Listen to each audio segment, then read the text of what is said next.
गणपतये नमो नमः। श्रीमद् वाल्मीकि रामायण युद्धकांड 111वां सर्ग भाग 2/11 मंदोदरी का विलाप तथा रावण का शव का दाह संस्कार। राजन, जैसे शाही के देह में कांटों से भरी होती है, उसी प्रकार आपके शरीर में इतने बाण लगे हैं, कहीं एक उंगल भी जगह नहीं रह गई। वह सभी बाण मर्म स्थान में धंस गए हैं और उसके शरीर का स्नायु बंधन छिन्न भिन्न हो गया। इसी अवस्था में पृथ्वी पर पड़ा हुआ आपका यह श्याम शरीर, जिसमें रक्त की अरुण छटा छा रही है, बरज की मार से चूर चूर होकर बिखरे हुए पर्वत के समान जान पड़ता। नाथ, यह स्वप्न है या सत्य?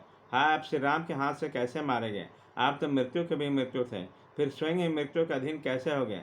आपने तीनों लोकों का संपत्ति का उपभोग किया और त्रिलोकी के प्राणियों का महान उद्वेग में डाल दिया। आप लोग पारों पर भी विजय पा चुके थे। आपने कैलाश पर्वत के साथ ही भगवान शंकर को भी उठा लिया था।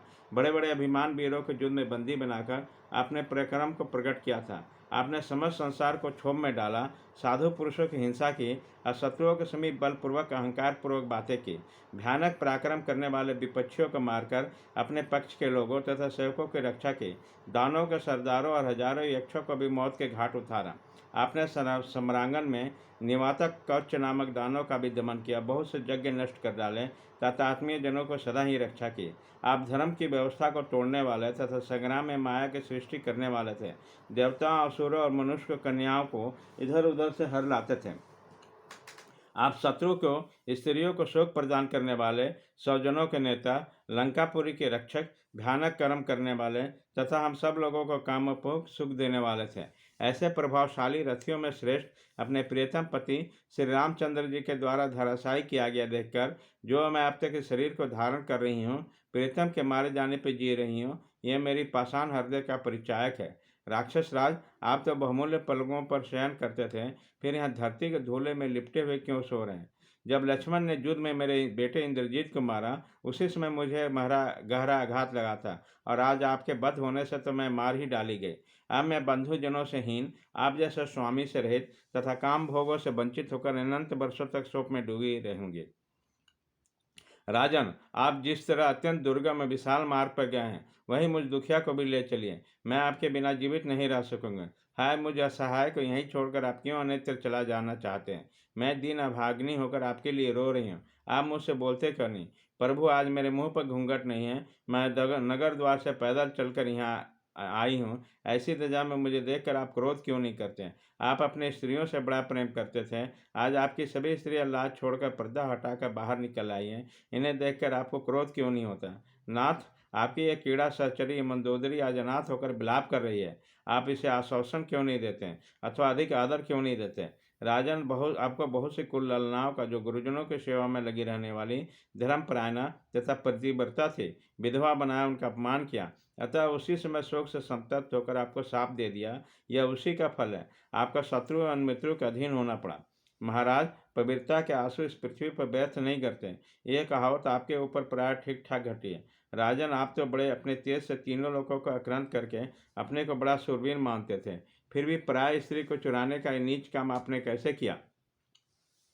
महामाया मृग के बहाने श्री राम के आश्रम से दूर हटाया, लक्ष्मण को भी अलग किया। इसके बाद आप श्री राम पत्नी सीता को चुराकर यहाँ लाए।